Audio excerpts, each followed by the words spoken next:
I let them think I was broke. My sister laughed, still figuring life out. I nodded. Then my mom said, "Don't worry, we'll help you." They had no idea I could have bought their entire house. I didn't correct them. Not then, not later, not even when it stopped being harmless and started feeling like something I chose on purpose. At first, it wasn't a strategy. It was just easier. Every time I tried to explain what I was doing, it turned into this quiet judgment I could feel even through the phone. Questions that sounded supportive but weren't. Long pauses that said more than words. Back when I was still in St. Louis, I tried to keep them updated. I told my mom, Susan, when I was thinking about leaving school. I told my dad, Kevin, when I actually did it. There was silence on the call. Not anger. Not yelling. Just a shift. "Well," my mom said finally, "you'll figure something out." It didn't sound like she believed that. My brother Brian didn't bother pretending. "You're quitting because it's hard," he said. "That's not how anything works." I told him it wasn't like that. That I didn't see a future in what I was studying. That I needed to change direction. He sighed like I was wasting his time. "Everyone feels that way. You push through it." My sister Kelly was worse, just in a different way. "So what's next?" she asked one night when we were all on a video call. "Another fresh start?" She smiled when she said it. Like it was light. Like it was harmless. It wasn't. I laughed anyway. I said something vague. "I'm working on a few things." That was the moment I realized something. They didn't actually want to understand what I was doing. They just wanted something that made sense to them. And what made sense to them was that I didn't have a plan. So I stopped trying to prove that I did. I moved into a small apartment in St. Louis after I left school. Nothing special. Cheap place, thin walls, the kind where you can hear your neighbors arguing through the vents. I started taking whatever work I could find online. Small data jobs at first. Cleaning spreadsheets. Basic reports. Low pay, inconsistent, sometimes frustrating. No one knew how bad it was in the beginning. There were weeks I was checking my bank account before buying groceries. Days I'd sit at my laptop refreshing job boards, hoping something would come through before my rent hit. I didn't tell my family any of that. At the time, it felt temporary. Like I just needed to get through the unstable part. And then something shifted. I got a project that was slightly bigger than anything I'd done before. It wasn't huge, but it paid well enough that I could breathe for a minute. More importantly, it forced me to learn things I didn't know yet. I stayed up most nights figuring it out.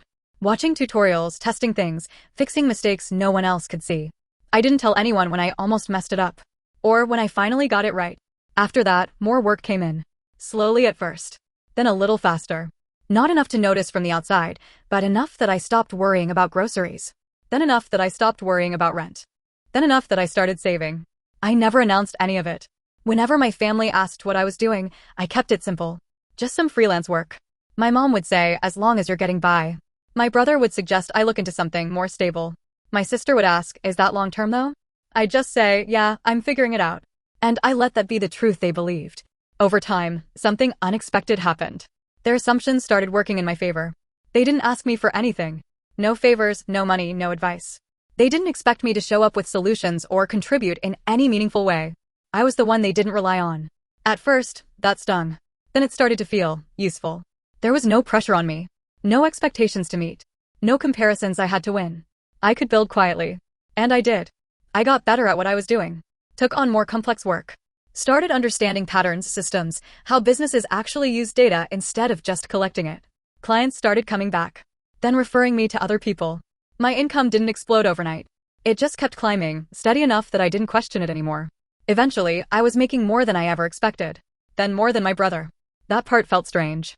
Brian was the one who had everything figured out. Good career, stable path, the kind of life our parents understood and respected. And I was the one they still thought was barely holding it together. I didn't correct that. Even when I could have. Even when it started to feel like I was living two separate lives. One where I was independent, stable, in control. And one where I was still the figuring it out daughter. At some point, I realized I liked the separation. Because as long as they believed I didn't have anything, they didn't try to take anything. They didn't ask questions I didn't want to answer.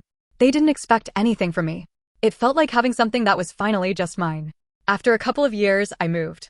I didn't make a big deal out of it. I told them I was relocating for better opportunities. That was enough explanation for them. I moved to Reno. The apartment I got there was the first thing I ever chose without worrying about cost first. It wasn't huge, but it was clean, modern, quiet. The kind of place where everything worked and nothing felt temporary. I told my family I had a roommate. I didn't. It was easier that way. They didn't question it. Why would they? In their minds, I was still the same person who couldn't stick with anything. Still the one who needed time to figure things out. And I let them believe that. For a long time, nothing forced me to change it. Until my parents started having financial problems. It wasn't sudden. It came up gradually during calls and visits. Small things at first. Bills getting harder to manage. Unexpected expenses. Conversations that kept circling back to money. My brother stepped in right away. "Send me the numbers," he told my dad. "I'll take a look." My sister had opinions, advice, suggestions. And me? I listened. Because no one asked me for help. Not once. At first, I told myself it made sense. I was the last person they would think to rely on. But the more it happened, the more it started to bother me. Not because I wanted recognition, but because even now, even when I could actually help, they still didn't see me as someone who could. One night, my mom said it without even thinking. "Don't worry about this," she told me. "You've got enough going on already." I remember sitting there, nodding, saying, "Yeah, I'm okay," while knowing I could solve most of their problems in one transfer.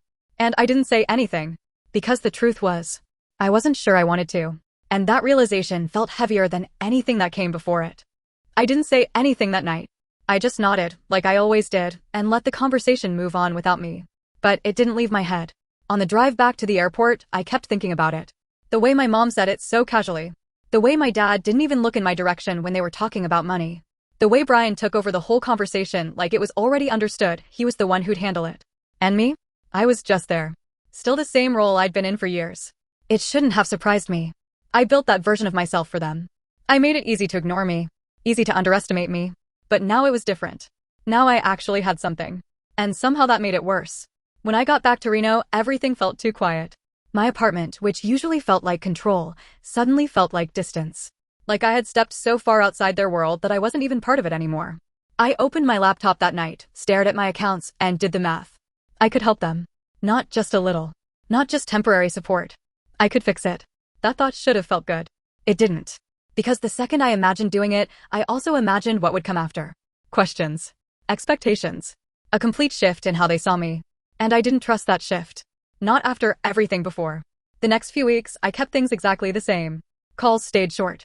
Updates stayed vague. I didn't bring up money, and neither did they. But I started noticing things more. The way my dad hesitated before ordering when we went out. The way my mom mentioned bills like she was trying to downplay them. The way Brian sounded slightly more stressed than usual, even when he was trying to sound in control. And Kelly. Kelly turned it into something else. She didn't help directly, but she talked about it. A lot. One weekend, I flew out to Charleston to visit her. She had planned this dinner with a few friends, something casual but not really casual. The kind of night where everyone's dressed a little too well for it to just be dinner. I almost didn't go. But I told myself it would be fine. It wasn't. At first, it was normal. Conversations about work, travel, people I didn't know. I stayed quiet, answered when I was asked something, kept it simple. Then someone asked what I did. Kelly answered before I could. "She's kind of freelancing right now," she said. Still figuring out where she wants to land. She smiled when she said it, like she was being supportive. Julie, one of her friends, nodded politely. "That's actually nice though. You get to explore a bit." I just said, "Yeah, something like that." I should have left it there. But Kelly kept going. "She's always been like that," she said. Trying different things. I keep telling her she just needs to pick something stable. There was a light laugh around the table. Not mean, not loud. Just enough. And something in me shifted. Not all at once. Not dramatic. Just clarity. Because I realized she wasn't performing. She actually believed it. They all did. Years of me staying quiet had turned into a fixed version of who I was to them. And nothing I had done since mattered, because they never saw it. I didn't argue. I didn't correct her. I just smiled and said, "Yeah, I'll get there." And I let the conversation move on. But I stopped engaging after that. I just watched. Listened. Not just to what they said, but how they said it. The assumptions, the tone, the way I was positioned in every conversation. By the time I got back to Reno, I knew something had to change. Not in a dramatic way. Not a big reveal. That didn't feel right. I didn't want to stand in front of them and prove anything. I just didn't want to be that version anymore. So I started small. The next time I visited my parents in Des Moines, I drove instead of flying. Not because I had to, but because I wanted them to see the car. It wasn't flashy. Just new enough to stand out. My dad noticed immediately. "New car?" he asked, running his hand along the door like he was trying to understand it. "Yeah," I said. "Got a good deal." He nodded slowly. "Must have been a really good deal." I shrugged. "I've been saving." Brian looked at me for a second, like he was about to ask something else. Then he didn't. That was the first crack. A few weeks later, I invited my parents to visit me in Reno. I kept it casual. "If you want to get out of town for a bit, you can stay with me." My mom hesitated at first. Are you sure? We don't want to inconvenience your roommate. I don't have one anymore, I said. There was a pause. Oh, she said. Okay. They came the next month. I still remember the moment they walked into my apartment. My mom stopped just inside the door. My dad took a few steps in, looking around slowly. Not saying anything, just taking it in. It wasn't luxury. But it wasn't struggle either. It didn't match the version of me they had in their heads. This is nice, my mom said carefully. Yeah, I said. It works for me. My dad walked into the kitchen, opened a cabinet like he was checking something, then closed it again. You live here alone? He asked. Yeah. Another pause. That was the second crack. After that visit, things started to shift. Not completely. Not instantly. But enough that I could feel it. Brian started asking more questions when we talked. Not interrogating, just curious. So, what kind of work are you doing exactly? He asked one night. Data stuff, I said. Analytics systems, helping businesses clean up their reporting. He nodded slowly. That's actually solid. Actually. That word stuck with me. My mom started checking in more. Asking how work was going, if I was busy, if I was doing okay. Kelly changed too, but not in the same way. She didn't ask questions. She watched. And I could tell she didn't like what she was starting to see. Because the version of me she was comfortable with was starting to disappear. And I wasn't sure what was going to happen when it was gone completely. After that visit, everything changed. Not in a clean, obvious way. More like something shifted under the surface and never settled back. They started seeing me differently. Not completely. Not enough to admit anything. But enough that I wasn't invisible anymore. And I realized something almost immediately. I didn't like it as much as I thought I would. At first, it felt good. Brian actually listened when I talked about work. He didn't interrupt or correct me. He asked questions, real ones, like he was trying to understand instead of evaluate. That sounds like consulting, he said once. You're basically fixing systems for people. Something like that, I said. He nodded. That's valuable. Valuable. I should have felt proud hearing that from him. Instead, all I could think was, where was that before? My mom started calling more often too. Not just the usual check-ins, but longer conversations. She asked about my clients, my schedule, whether I was taking care of myself. It sounded caring. It probably was. But it also felt like she was catching up on something she had ignored for years. Even my dad changed in his own quiet way. He stopped making those small comments about stability and started asking practical things. You saving enough? He asked once. You putting money aside? I am, I said. He nodded like that finally made sense. Kelly was the only one who didn't adjust the same way. She didn't confront me. She didn't ask questions. She just tested things. Little comments, small digs that sounded like jokes if you didn't listen too closely.